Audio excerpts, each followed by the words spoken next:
Hello, my dear students. Welcome to my channel Scholarly Minds and I hope you all are doing great. तो इस class के अंदर हम discuss करेंगे आपके MPSC 007 यानी कि social movements and politics in India के कुछ ऐसे इंपॉर्टेंट क्वेश्चंस को जो कि आपके एग्जाम में आ सकते हैं। तो यहाँ पर हम जो भी क्वेश्चंस डिस्कस करेंगे वो दिसंबर सेशन के लिए इम्पॉर्टेंट हैं। यहाँ पर आप लोग मेरी स्क्रीन पे देख सकते हैं जो हमारा पहला क्वेश्चन है। इसके अंदर आपको इंटरलिंकेजेस बताने हैं सोशल एंड पॉलिटिकल मूवमेंट के बीच में। तो सोशल मूवमेंट और पॉलिटिकल मूवमेंट दोनों के बीच में जो संबंध होता है उसके बारे में आपको चर्चा करनी है। तो सबसे पहले हम यहाँ पे बताएंगे शेयर्ड गोल्स, यानी कि चाहे सोशल मूवमेंट हो चाहे पॉलिटिकल मूवमेंट हो, जो उनके लक्ष्य होते हैं कहीं ना कहीं हमें उनमें सिमिलैरिटी देखने के लिए मिलती है।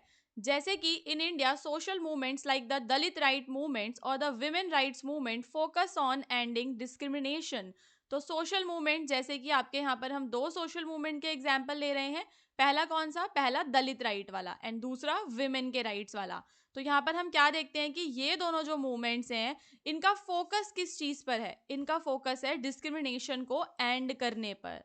So these social movements often call for political changes. तो जब ये सोशल मूवमेंट शुरू होते हैं तो ये मांग करते हैं पॉलिटिक्स के अंदर चेंज की, जैसे कि कानूनों में कुछ बदलाव लेकर आया जाए, ऐसे कानून बनाए जाएं जिससे कि जो वुमेन्स के खिलाफ वायलेंस है और जो इनजस्टिस है उसको समाप्त किया जा सके। तो पहला जो हमारा इसमें टॉपिक है वो क्या है? Fighting for equality. तो social movements and political movements दोनों ही इक्वेलिटी के लिए फाइट करते हैं। देन हमारा जो दूसरा टॉपिक है वो है अधिकारों में सुधार। तो क्योंकि ये राइट्स की बात करते हैं, दलित राइट्स की, वुमेन राइट्स की, तो सोशल मूवमेंट्स भी अधिकारों के लिए ही बात करते हैं। So the LGBTQ plus rights movement in India, for example, has been both a social and political struggle. तो अगर हम इंडिया के अंदर LGBTQ वाला जो हमारा आंदोलन है उसको देखें तो हमें पता लगेगा कि वो एक सामाजिक आंदोलन भी है और एक राजनीतिक आंदोलन भी है। तो social activist push for the social acceptance while the political movements work to change law. तो जो लोग सामाजिक वाले जो होते हैं, जो सोशल एक्टिविस्ट होते हैं, वो किस चीज की डिमांड करते हैं? वो कहते हैं कि जो भी LGBTQ कम्युनिटी है उसको क्या होना चाहिए? उसका सोसाइटल एक्सेप्टेंस होना चाहिए, समाज के अंदर जो है उन्हें स्वीकृति मिलनी चाहिए, ऐसा सोशल एक्टिविस्ट कहते हैं। और वहीं अगर ये मुद्दा पॉलिटिकल मुद्दा बन जाता है तो यहाँ पर बात होने लग जाती है कानूनों में बदलाव की। जैसा कि आपका एक 2018 का कानून था जिसमें होमोसेक्सुअलिटी को डीक्रिमिनलाइज किया गया था, यानी कि समलैंगिकता जो है वो अपराध नहीं है। 2018 में ऐसा कहा गया था। फिर आता है यहाँ पर कि जो पॉलिटिकल मूवमेंट्स हैं वो किस प्रकार से सोशल जो मूवमेंट्स होते हैं उन्हें इन्फ्लुएंस करते हैं। हम क्या देखते हैं कि जो पॉलिटिकल मूवमेंट्स हैं वो ज़्यादातर क्यों होते हैं, उनका फोकस किस चीज़ पर रहता है? तो उनका फोकस रहता है जो हमारी मार्जिनलाइज्ड ग्रुप्स हैं, जो भी हमारे मार्जिनलाइज्ड ग्रुप्स हैं जिसमें हमारे विमेन्स आती हैं, दलित आते हैं और जो आपके कह सकते हो आप लोग पुअर जो आपकी पॉपुलेशन है, वो सारी की सारी आपकी मार्जिनलाइज्ड ग्रुप्स के अंदर आती है। तो यहाँ पर जो ये पॉलिटिकल मूवमेंट्स होते हैं इनका काम होता है इन मार्जिनलाइज्ड ग्रुप्स की जो लॉज हैं, इनसे रिलेटेड लॉज के अंदर चेंज करने के लिए। तो for instance the right to education act 2009 was passed in response to social movement. तो जब हम बात करते हैं 2009 के राइट टू एजुकेशन एक्ट की, तो वो क्यों पास किया गया था? क्योंकि उससे पहले एक सोशल मूवमेंट हुआ था जिसकी वजह से उसे पास किया गया था। तो सिमिलरली द एंटी CAA यानी कि सिटीजनशिप अमेंडमेंट एक्ट जो है उसके खिलाफ भी हमने प्रोटेस्ट देखे थे, जो कि एक पॉलिटिकल मूवमेंट था। और यहाँ पर जो सोशल एक्टिविस्ट हैं वो भी इस डिस्क्रिमिनेटरी लॉ के अगेंस्ट हमने देखा था। तो भारत में राजनीतिक आंदोलन अक्सर हाशिए पर स्थित समूहों की मदद के लिए कानूनों में बदलाव पर ध्यान केंद्रित करते हैं। तो भारत में जो भी राजनीतिक आंदोलन होता है उसका जो उद्देश्य है वह क्या है? उद्देश्य ये है कि मदद करना, वो सभी लोग जो हाशिए पर हैं उन सभी लोगों की मदद करना इनका उद्देश्य होता है। इसमें आप लोग शिक्षा का अधिकार अधिनियम 2009 का उदाहरण दे सकते हैं। देन आप लोगों को बताना है पॉलिटिकल लीडर्स के बारे में और जो है पॉलिटिकल पार्टीज किस प्रकार से सोशल मूवमेंट्स को सपोर्ट करती हैं। तो फॉर एग्जांपल जब हमारे इंडिया का जो इंडिपेंडेंस मूवमेंट था वहां पर महात्मा गांधी जैसे लीडर्स ने सोशल मूवमेंट्स को चैलेंज किया। ठीक है, ब्रिटिश रूल को चैलेंज किया, सोशल मूवमेंट्स के द्वारा ब्रिटिश रूल को उन्होंने चैलेंज किया और बाद में फिर पॉलिटिकली इंडिपेंडेंस भी आई। तो यहाँ से हम क्या देखते हैं कि सोशल और जो पॉलिटिकल है दोनों का आपस में क्या देखने के लिए मिल रहा है? हमें लिंक देखने के लिए मिलता है। अब कैसे ये इसको इन्फ्लुएंस करते हैं, तो सोशल मूवमेंट ज़्यादातर क्या रहते हैं, ग्रास रूट मूवमेंट्स रहते हैं। तो इंडिया में हम देखते हैं कि जैसे फार्मर का जो प्रोटेस्ट है, जो 2020 और 21 के टाइम पर स्टार्ट हमने देखा था, हुआ था, वो किस चीज़ के खिलाफ था, वो न्यू फार्म लॉज के खिलाफ था, और वो क्या था, एक प्रकार का सोशल मूवमेंट था। लेकिन बाद में वो धीरे धीरे एक बड़ा पॉलिटिकल मुद्दा बन गया, क्योंकि जब उन्होंने मांग की इन फार्म लॉज को हटाने की, तो इसके अंदर फिर हम देखते हैं कि पॉलिटिकल पार्टीज और जो लीडर्स होते हैं वो भी इसमें इन्वॉल्व हो गए थे। तो भारत में सामाजिक आंदोलन अक्सर जमीनी स्तर से शुरू होते हैं और बाद में जो है एक बड़े राजनीतिक आंदोलन में बदल जाते हैं। अब यहाँ पर हम देखेंगे कि किस प्रकार से जो है सोशल एटीट्यूड्स में वो बदलाव करते हैं, समाज के दृष्टिकोण में वो परिवर्तन लेकर आते हैं। तो सोशल मूवमेंट्स इन इंडिया, जैसे कि आपका है विमेन एम्पावरमेंट मूवमेंट या फिर बेटी बचाओ बेटी पढ़ाओ, जो कैंपेन्स हैं, इन्होंने काम किया किस चीज पर, जो लोगों की थिंकिंग है जेंडर रोल्स को लेकर, उसमें बदलाव करने का ये मूवमेंट्स जो है, ये जो नारे हैं, ये जेंडर रोल्स के अंदर जो थिंकिंग है उसमें बदलाव करने का काम करते हैं। So these changes eventually influence political parties to pass law support women. तो यहाँ से क्या होता है कि ये सारे जो मुद्दे जब उठाए जाते हैं, तो इन मुद्दों को ध्यान में रखकर जो पॉलिटिकल पार्टीज होती हैं वो उसी प्रकार के कानून बनाती हैं, जो कानून विमेन को सपोर्ट करते हैं। चाइल्ड मैरिज एक्ट है, जैसे कि आपका मेटर्निटी बेनिफिट अमेंडमेंट एक्ट है। तो ये सारे जो हमारे एक्ट्स हैं, ये क्यों पास हुए थे, क्योंकि इन एक्ट को पास करने से पहले हमें क्या देखने के लिए मिलते हैं, सामाजिक आंदोलन देखने के लिए मिलते हैं, जिनके जवाब में जो सरकार है वो इस प्रकार के एक्ट्स को पास करती है। फिर हम देखते हैं कि जो सोशल मूवमेंट है और जो हमारा पॉलिटिकल मूवमेंट है, वो एक दूसरे को समर्थन भी करते हैं, यानी कि सपोर्ट भी करते हैं। जो सोशल मूवमेंट्स हैं और जो पॉलिटिकल मूवमेंट्स हैं, जो भी हमारे गवर्नमेंट है, वो गवर्नमेंट के जो हमारे लीडर्स हैं, वो सारे करते हैं क्या, जो सरकार सत्ता में होती है उस सरकार पर प्रेशर डालते हैं। तो in India social and political movements often work together to put pressure on the government for reforms. तो सरकार पर प्रेशर डालते हैं ताकि जो सरकार है वो नीतियों में क्या करे, परिवर्तन करे। So the Right to Information Act is an example where social activists and political leaders collaborated. तो हमें कई सारे ऐसे एग्जाम्पल देखने के लिए मिलते हैं जहां पर जो हमारे सोशल एक्टिविस्ट होते हैं और जो हमारे पॉलिटिकल लीडर्स होते हैं वो आपस में क्या करते हैं, कोलैबोरेट करते हैं और सरकार पर प्रेशर बनाते हैं ताकि जो सरकार है वो ट्रांसपेरेंसी और अकाउंटेबिलिटी को बढ़ाए। तो भारत में सामाजिक और राजनीतिक आंदोलन अक्सर सरकार पर सुधारों के लिए दबाव डालने के लिए एक साथ काम करते हैं। सूचना का अधिकार अधिनियम जो है इसका आपका एक उदाहरण हो जाएगा, जिसके अंतर्गत सामाजिक कार्यकर्ता और राजनीतिक नेता सरकार में पारदर्शिता और जवाबदेही की मांग करने के लिए क्या हुए थे, एकजुट हुए थे। तो यहाँ पर एक बार हम लोग रिवाइज कर लेते हैं सारे के सारे पॉइंट्स जो हमें इस आंसर में इंक्लूड करने हैं। सो क्वेश्चन में आपको इंटर लिंकेजेस पर ध्यान देना है। यहाँ पर आपको लिंक्स बताने हैं। कैसे आप बताएंगे, तो सबसे पहले आप बताएंगे कि कैसे जो है ये इनके जो गोल्स हैं वो हमें कॉमन देखने के लिए मिलते हैं। चाहे सोशल मूवमेंट हो चाहे पॉलिटिकल मूवमेंट हो, उनके गोल्स सिमिलर रहते हैं। वो वायलेंस और इनजस्टिस के खिलाफ बात करते हैं और राइट्स को इम्प्रूव करने की बात करते हैं। जो भी मार्जिनलाइज कम्युनिटीज़ हैं उनके राइट्स को इम्प्रूव करने की वो बात करते हैं। साथ ही साथ जो पॉलिटिकल मूवमेंट होते हैं वो कभी कभी सोशल मूवमेंट को बढ़ावा देते हैं, इन्फ्लुएंस करते हैं, जिसमें आपको राइट टू एजुकेशन एक्ट का एग्जाम्पल देना है। फिर आप बताएंगे कि कैसे जो पॉलिटिकल लीडर्स हैं वो सोशल कॉजेज को सपोर्ट करते हैं। इसके अंदर आप लोग हमारे इंडिपेंडेंस मूवमेंट और महात्मा गांधी जी का एग्जाम्पल देकर एक्सप्लेन कर सकते हैं। अब यहाँ पर आती है बात कि सोशल मूवमेंट कैसे पॉलिटिकल मूवमेंट को इन्फ्लुएंस करता है। तो आपको पता होगा कि जो सोशल मूवमेंट होता है वो हमेशा ग्रास रूट लेवल से शुरू होता है। ओके, और इसका जो काम रहता है वो लोगों के दृष्टिकोण में बदलाव करना, सबसे पहली चीज, ठीक है, जो लोगों की थिंकिंग है। और हम देखते हैं कि ये एक दूसरे का सपोर्ट भी करते हैं और मीडिया का यूज करके, ठीक है, जब हम मीडिया का यूज कर देते हैं किसी भी मूवमेंट के अंदर, तो जो उसकी रीच है वो और ज्यादा लोगों तक बढ़ जाती है। तो बहुत social and political movement in India use media to spread their messages. तो ये लोग क्या करते हैं, मीडिया का यूज करते हैं अपने मैसेजेस को स्प्रेड करने के लिए। अगर हम 2012 का निर्भया रेप केस लें तो वो भी एक सोशल मूवमेंट था जो कि विमेन की सेफ्टी से रिलेटेड था, जिसके बाद कुछ पॉलिटिकल चेंजेस भी हुए, जैसे कि सेक्सुअल वायलेंस के खिलाफ जो है स्ट्रिक्टर लॉज जो है सरकार ने पास किए। सोशल मीडिया में एक और मूवमेंट चला था कुछ समय पहले जिसको हम लोग मी टू मूवमेंट कहते हैं, देन आपको यहाँ पे अलायंसेस के बारे में बताना है।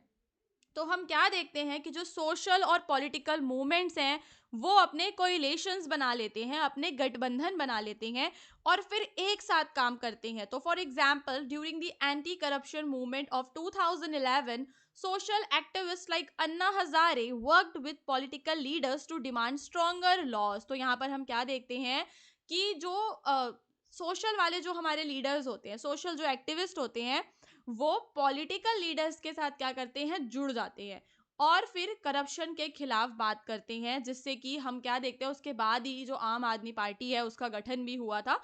तो ये पूरा कोरिलेशन है। देन इनका आपसी संबंध आपको बताना है। तो different social movement in India often overlap. जैसे कि अगर हम बात करते हैं दलित राइट मूवमेंट की और फार्मर मूवमेंट की, तो हम क्या देखते हैं, they have common goals related to equality, land right and access to resources. तो यहाँ पर हम क्या देख रहे हैं कि जो फार्मर मूवमेंट है और दलित राइट मूवमेंट है उसमें हमें कुछ कॉमन चीज़ें देखने के लिए मिलती हैं। जैसे कि पहली चीज़, वो लोग इक्वालिटी के लिए बात करते हैं, अपने लैंड राइट्स के लिए बात करते हैं और बात करते हैं रिसोर्सेज तक एक्सेस के लिए। ठीक है। तो यहाँ हम क्या देखते हैं कि अलग अलग जो सोशल और पॉलिटिकल ग्रुप्स हैं वो सिमिलर चेंजेस की डिमांड करने लग जाते हैं। सो नाउ स्टूडेंट्स, अब हम अपना दूसरा क्वेश्चन डिस्कस करेंगे एंड आई होप कि आपको फर्स्ट क्वेश्चन अच्छे से समझ में आया होगा। अगर आप लोग चाहें तो इसके पीडीएफ में से रिवाइज भी कर सकते हैं। सो नाउ स्टूडेंट्स, भारत में महिला आंदोलन की आपको चर्चा करनी है। ओके।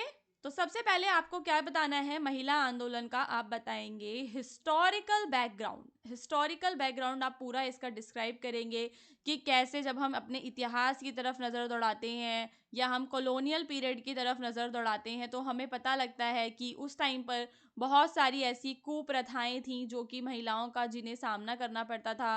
जैसे कि सती प्रथा, ठीक है, और जो विधवा थी उन्हें शादी करने की इजाज़त नहीं थी, ये वाली प्रथा थी। और चाइल्ड मैरिज थी और वुमेन को पढ़ने के लिए मतलब राइट्स नहीं थे। तो ये सारी चीज़ें थी। तो अर्ली क्या एफर्ट किए गए विमेन राइट्स के अंदर, तो क्योंकि हमें मूवमेंट के बारे में बताना है तो हम यहाँ से बताएंगे कि the modern women movement in India started in the 19th century. तो मूवमेंट की जो शुरुआत है वो कब हुई थी, 19वीं जो हमारी शताब्दी है जब हुई थी।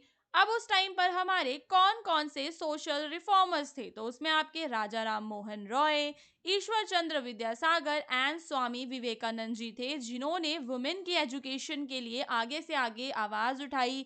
जो विधवा विवाह है और सती जैसी जो प्रैक्टिसेस हैं इनके बैन करने की इन्होंने बात की थी। तो भारत में आधुनिक महिला आंदोलन 19वीं शताब्दी में शुरू हुआ, जब सामाजिक सुधारकों जैसे कि राजा राम मोहन रॉय, ईश्वर चंद्र विद्यासागर और स्वामी विवेकानंद ने महिलाओं की शिक्षा, विधवा पुनर्विवाह और सती प्रथा जैसी प्रथाओं के उन्मूलन के लिए प्रयास किए। फिर आप 20वीं शताब्दी की शुरुआत के बारे में बताएंगे। तो जब कॉलोनियल पीरियड था और इंडिया का इंडिपेंडेंस स्ट्रगल चल रहा था, तो वहां पर भी वुमेन ने एम्पावरमेंट के लिए जो है एक इम्पॉर्टेंट रोल प्ले किया। इसमें हमारे लीडर्स जैसे कि सरोजनी नायडू, कस्तूरबा गांधी और कामनी रॉय जो हैं वो क्या बने थे, प्रोमिनेंट फिगर बने थे पॉलिटिकल और सोशल एरिनास के अंदर। फिर हम देखते हैं आज़ादी के बाद जो है कई सारे जो लीगल रिफॉर्म्स हैं वो किए गए। जैसे कि Hindu marriage act, dowry prohibition act, domestic violence act. तो ये सारे एक्ट्स को पास किया गया ताकि जेंडर इक्वेलिटी और वुमेन के राइट्स को जो है प्रोटेक्ट किया जा सके। फिर क्या महिलाओं की राजनीति में भी भूमिका होती है। So the women movement also lead to greater political participation. तो ये जो वुमेन का मूवमेंट है इसकी वजह से हम क्या देखते हैं, पॉलिटिकल जो पार्टिसिपेशन है वो भी बहुत ज़्यादा वुमेन का बढ़ गया। जैसे इंदिरा गांधी जो है भारत की पहली प्राइम मिनिस्टर बनी, सरोजनी नायडू भी जो है एक प्रोमिनेंट पॉलिटिकल लीडर बनी। तो ये सब हम क्या देखते हैं, विमेन की एम्पावरमेंट के एग्जाम्पल्स हैं। तो हम देखते हैं कि जो वुमेन है वो पॉलिटिक्स में आए और एम्पावरमेंट उनको मिला। फिर अभी जब हम सेकेंड वेव ऑफ फेमिनिज्म देखते हैं जो कि 1970s के टाइम पर माना जाता है, तो इन द 1970s इंडिया में जो वुमेन है उन्होंने प्रोटेस्ट करना शुरू किया। कैंपेन्स शुरू करे जेंडर इक्वेलिटी के लिए, और जैसे कि sexual harassment, violence against women, reproductive rights, ये सारे जो नए नए मुद्दे हैं वो उठकर सामने आने लग गए। The Satyanand Mandal commission report on caste based reservation also spark debates on women representation. जो मंडल कमीशन है उसकी जो रिपोर्ट है उसने भी वुमेन रिप्रेजेंटेशन पर डिबेट्स की शुरुआत कर दी थी। तो 1970 के दशक में हम क्या देखते हैं कि महिलाओं ने लिंग समानता के लिए विरोध और अभियान शुरू किए थे। यौन उत्पीड़न हो, महिलाओं के खिलाफ हिंसा हो, प्रजनन के अधिकार हो, ऐसे जो मुद्दे हैं ये नारीवादी जो आंदोलन है उनका केंद्र बन गए थे। देन हम यहाँ पर बात करेंगे कि जो वुमेन है उनकी सेफ्टी के लिए एक्टिविज्म की। Just a minute. सो यहाँ पर हम क्या देख रहे हैं, 2012 का जो इंडिया में जो केस हुआ था उसके बाद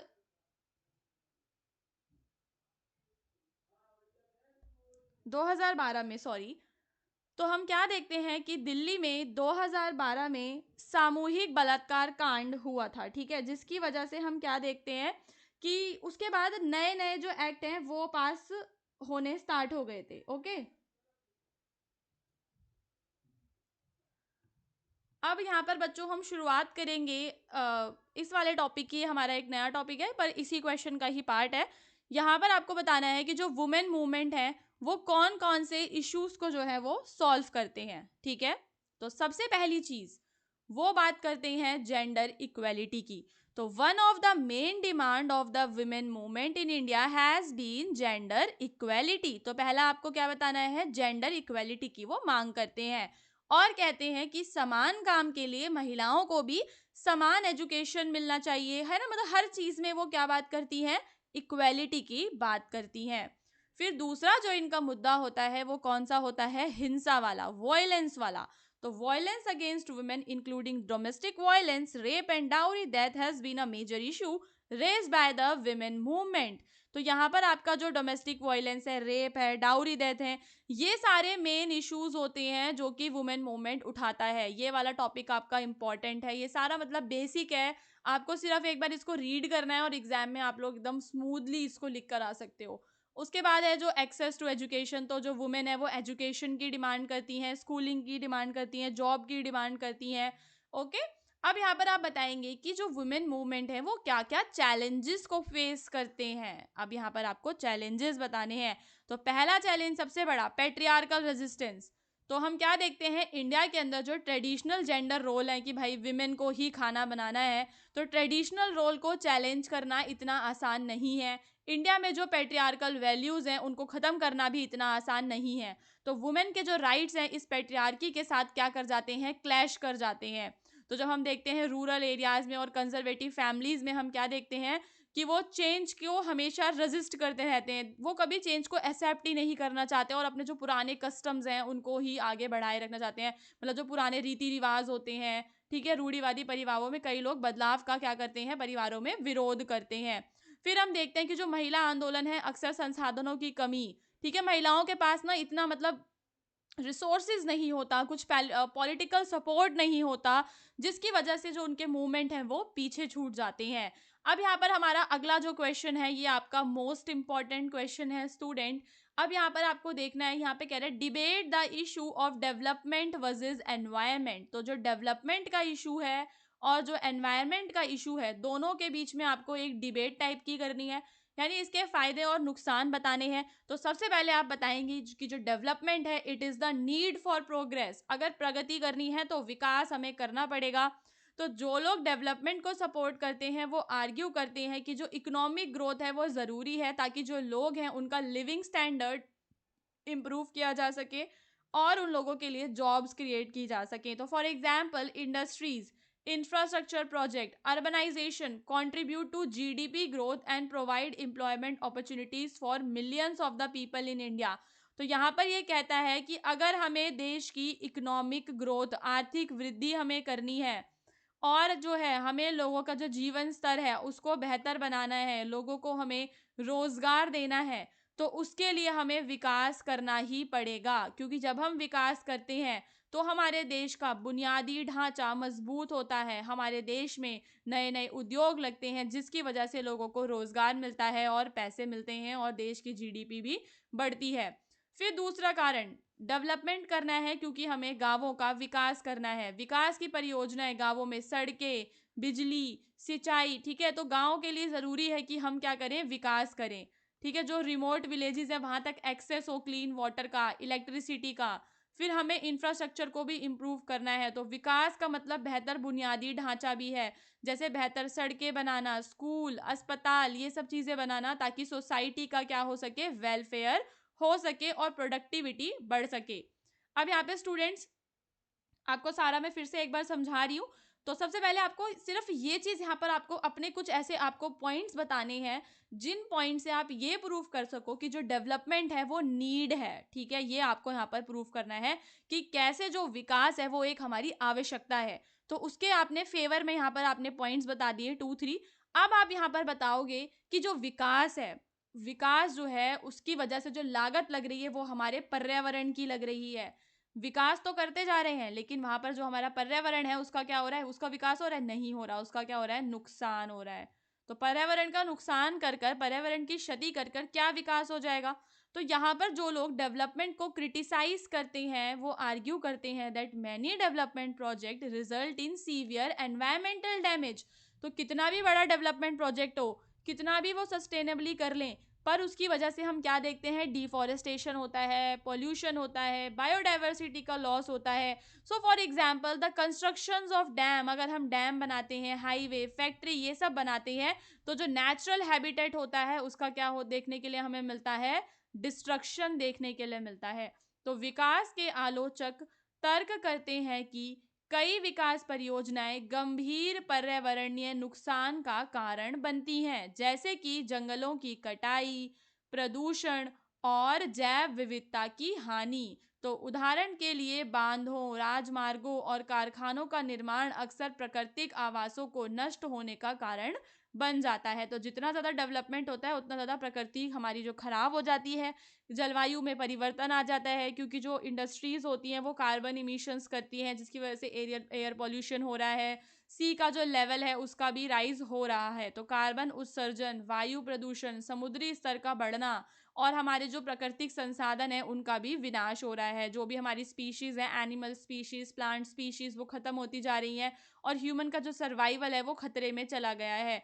अब यहाँ पर जो तीसरा जो इम्पोर्टेंट पॉइंट है वो ये है कि हमें बैलेंस, संतुलन बना के चलना है। तो जिसके लिए हमें क्या करना पड़ेगा, सतत विकास करना पड़ेगा, जो कि आपको MED 2 में बहुत अच्छे से मैं समझा चुकी हूँ कि सतत विकास क्या होता है। तो यहाँ पर जो है आर्ग्यू करते हैं कि जो डेवलपमेंट है वो इम्पॉर्टेंट है एनवायरनमेंट को प्रोटेक्ट करने के लिए, लेकिन डेवलपमेंट और एनवायरनमेंट हैंड इन हैंड जाने चाहिए। और हैंड इन हैंड कैसे जाएंगे, जब हम सस्टेनेबल डेवलपमेंट करेंगे, क्योंकि जब हम सस्टेनेबल डेवलपमेंट करेंगे तो हमारे नेचुरल रिसोर्सेज भी खराब नहीं होंगे और हमारा डेवलपमेंट भी हो जाएगा। तो जो UN के सस्टेनेबल डेवलपमेंट के 17 गोल्स हैं वो इस टाइम पर हमारी ज़रूरत है, जिससे कि हमारा प्लेनेट भी प्रोटेक्ट हो सकता है और हमारा सोशल और इकोनॉमिक बेनिफिट भी हो सकता है।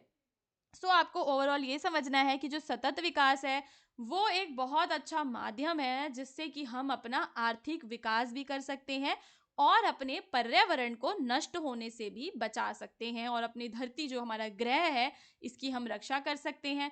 हमें हरित प्रौद्योगिकी का इस्तेमाल करना है और नवीकरणीय जो ऊर्जा के स्रोत हैं उनका भी हमें इस्तेमाल करना है, जैसे कि सोलर एनर्जी, विंड एनर्जी का हमें यूज़ करना है, इलेक्ट्रिक व्हीकल्स का हमें यूज़ करना है, जीवाश्म ईंधनों पर जो हमारी निर्भरता है उसे हम कम करेंगे ताकि जो कार्बन का उत्सर्जन है वो हमारा घट सके। और हमें ऐसा इंफ्रास्ट्रक्चर बनाना है जो कि हमारे पर्यावरण के एकदम अनुकूल हो। तो शहरी विकास परियोजनाओं को अधिक हमें कैसा बनाना है, पर्यावरण के अनुकूल हमें बनाना है। तो these are the main points जो कि आपको इस आंसर में इंक्लूड करने हैं।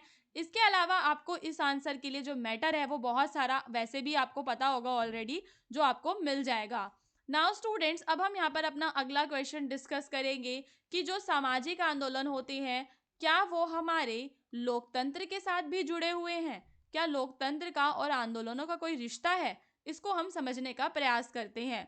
तो सबसे पहले हमें बताना है demand for justice and rights. तो हम क्या देखते हैं कि जितने भी सामाजिक आंदोलन होते हैं वहां पर किस चीज की डिमांड होती है? अधिकारों की। अधिकारों की डिमांड होती है और किसकी होती है? न्याय की डिमांड होती है। तो हम देखते हैं कि जो डेमोक्रेसीज होती है, अब लोकतंत्र में क्या है?